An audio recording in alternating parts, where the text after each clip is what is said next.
তো my dear hello student, কেমন আছো? আই হোপ প্রত্যেকে ভীষণ ভালো আছো। একটা কোশ্চেন যেটা স্ক্রিনের ওপর আই হোপ তোমাদের প্রত্যেকেরই নজরে আসছে। এই কোশ্চেনটা আমরা প্রথমে মন দিয়ে বুঝবো। কোশ্চেনটা বোঝার পর আমরা সেখান থেকে কি কি জিনিস জানতে পারি সেটা বুঝবো, তারপর তার সলিউশনে যাব, তার আগে না। ওকে, তো চলো আমরা অঙ্কটা প্রথমে পড়া শুরু করি। কি বলেছে দেখো, 72 লিটার একটি দ্রবণে দুধ ও জল রয়েছে 8:x অনুপাতে। বেশ, বোঝা গেল। যদি দ্রবণে 24 লিটার জল মেশানো হয় তাহলে সেই অনুপাত হয় 1:1। ওকে, এক্স এর মান কত?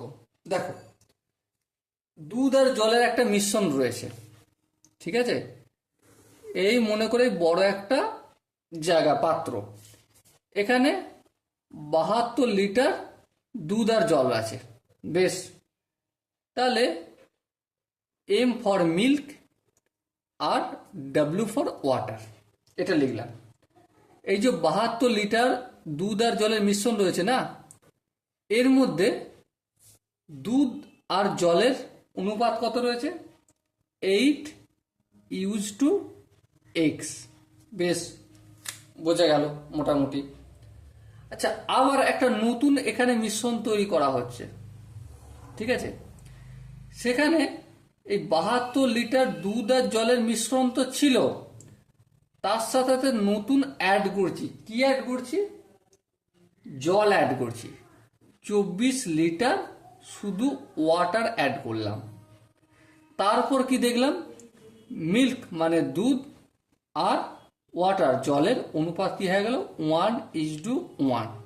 বেশ, তোমাকে নির্ণয় কি করতে হবে? এই এক্স এর মানটা নির্ণয় করতে হবে। তা চলো সময় নষ্ট না করে ফটাফট করে শুরু করে দিই। দেখো, এই প্রথমটা থেকে শুরু করছি প্রথমে, ঠিক আছে? 72 লিটার মিশ্রণে জলের দুধের ভাগ হার। আমি কি শিখিয়েছি? দুধ প্রথমে আছে, সো প্রথমে একটা লব হবে, আর হর কি হবে?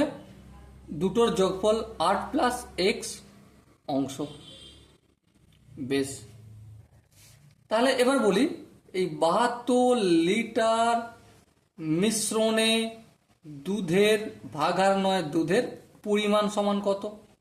পরিমাণ, তা দুধের পরিমাণ কত? 72 ইন্টু 8/8+x। হ্যাঁ, এত লিটার। বেশ, লিখলাম। আর কিছু করব? আপাতত আর কিছু করার দরকার নেই। আবার একইভাবে জলের ভাগার আর জলের পরিমাণটা বের করে নিই। হ্যাঁ, ঠিক আছে। তাহলে 72 লিটার মিশ্রণে জলের ভাগ হার কত? অবভিয়াসলি উপরে এক্সটাই হবে, তাই না? এক্স, আর নিচে কি হবে? 8+x অংশ। বেশ, বোঝা গেল। তাহলে এই যে 72 লিটার মিশ্রণে জলের ভাগার নয়, এবার পরিমাণ কত বলেছে? এই 72 ইন্টু এক্স বাই 8+x, এত লিটার। হ্যাঁ, বোঝা গেল, কোনো অসুবিধা নেই। চলো নেক্সটে যাই। এবারে একটা নতুন মিশ্রণ তৈরি করছে। হ্যাঁ, ঠিক, নতুন মিশ্রণে গল্প পাল্টে গেছে। কি গল্প পাল্টে গেছে? নতুন মিশ্রণের পরিমাণ কত টোটাল? নতুন মিশ্রণে দুধ আর জলের পরিমাণটা কত? মোট, নতুন মিশ্রণে মোট মিশ্রণ, মোট দুধ প্লাস জল, কত ছিল? কি 72 লিটার ছিল দুধ আর জল মিলিয়ে, তার মধ্যে 24 লিটার জল অ্যাড করেছি। ওকে, তো তাহলে কি পেলাম? 4 আর 2 6, 5 আর 2 7 আর 2 9, 96 লিটার নতুন মিশ্রণ পেলাম। বেশ, কিন্তু গল্পটা এখানে আলাদা হয়ে গেছে। কি? এই 96 লিটারের মধ্যে দুধের ভাগ হার কত? 1/1+1। কেন 1/1+1 হলো? কেন 1/2 হলো? কেন? কারণ দেখো বইতে সুন্দরভাবে বলে দিয়েছে নতুন অনুপাত কত? 1:1। আমি তাই এটা করলাম, এত অংশ। বেশ, তাহলে 96 লিটার মিশ্রণ, আচ্ছা এখানটা একটু লিখে দিই, মিশ্রণে দুধের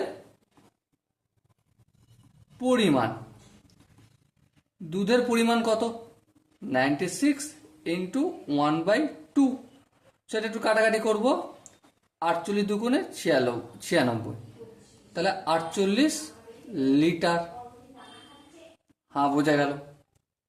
আচ্ছা, এবারে ধ্যান দিয়ে তোমরা দেখো, কি দেখবে? 96 লিটার মিশ্রণে জলের পরিমাণ কত? জলের পরিমাণ সেটাও কি হবে? 48 লিটারই হবে। ওকে, 48 লিটারই হবে। এবার ধ্যান দিয়ে একটা জিনিস লক্ষ্য করো। কি লক্ষ্য করবে? যে এখানে দেখো সুন্দরভাবে আমি একটা জিনিস বের করেছিলাম, যে 72 লিটার মিশ্রণে জলের ভাগ হার কত? এটা এত অংশ ছিল। হ্যাঁ ঠিক। আবার 72 লিটার মিশ্রণে জলের পরিমাণ কত ছিল? এটা বের করেছিলাম। হ্যাঁ ঠিক।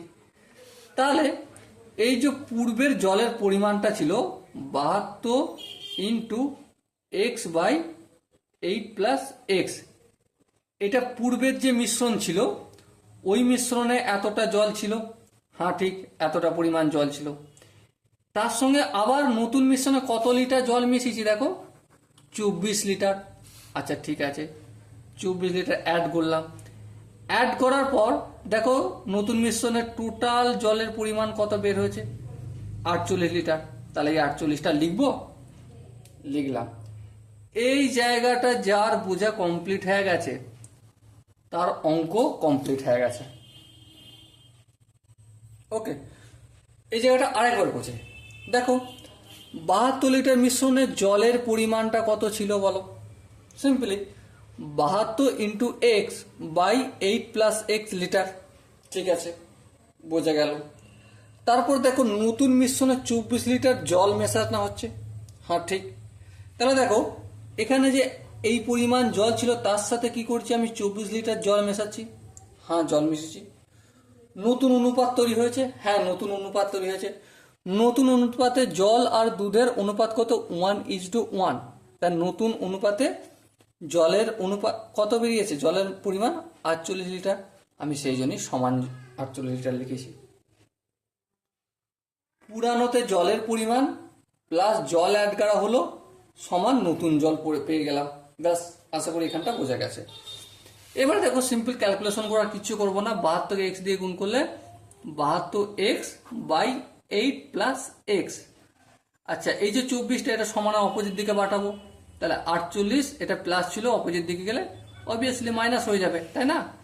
এবার ধ্যান দিয়ে দেখো 72x থাকলো, আর এখানে 48 থেকে 24 বিয়োগ করলে কত হয়? 48 থেকে 24 বিয়োগ করলে এসে দাঁড়ায় আমার 24ই হয়, তাই তো? হ্যাঁ, 24 ইন্টু এটা 8 + x ছিল, ডিভাইডের আকারে পুরোটা অপোজিট সাইডে গেলে অবভিয়াসলি গুণ হয়ে যাবে, করে দিলাম। এবার দেখো 72x = 24কে 8 দিয়ে গুণ, চলো 24 × 8, আবার 24কে x দিয়ে গুণ, প্লাস প্লাসে প্লাস, 24কে x দিয়ে গুণ করলে 24x। ওকে, এবার দেখো এই 24 একটা সমানের অপোজিট দিকে নিয়ে যাব। হ্যাঁ, তাহলে 72x - 24x = এই গুণটা আমি করবো না, রেখে দেবো, কারণ এটা পরে কাজে লাগতে পারে। ওকে, তো দেখো 72 থেকে আমি 24 বিয়োগ করবো, 4 থেকে 12, 8, হ্যাঁ ঠিক। আচ্ছা 2 একে 3, 3 করে 7, 4, বেশ, ইকুয়াল টু 24 ইন্টু 8। তাহলে এক্স এর সঙ্গে 48টা কিসের আকার আছে? গুণের আকার আছে। সো অপোজিট সাইডে গেলে কি হবে? I hope my dear Watson তোমরা প্রত্যেকে জানো। সেবার দেখো 24 এককে 24, 24 দুগুণে 48, ওকে ঠিক আছে। 2 এককে 2, 4 দুগুণে 8, তাহলে কি পেলাম? 4 পেলাম। So my dear Watson x এর ভ্যালু কত হলো? 4 লিটার। ওকে, সো প্রথমে এখানে দেখো 4টে অপশন আছে না? অপশন এ ছিল 1, অপশন বি ছিল 2, অপশন সি ছিল 3, অপশন ডি ছিল 4। সো সঠিক উত্তর কোনটা হচ্ছে? Option D is the right option. Okay, so দেখা হচ্ছে এরকমই একটা ধামাকাদার সেশন নিয়ে। ততক্ষণ পর্যন্ত ভালো থেকো, সুস্থ থেকো এবং জয় হিন্দ।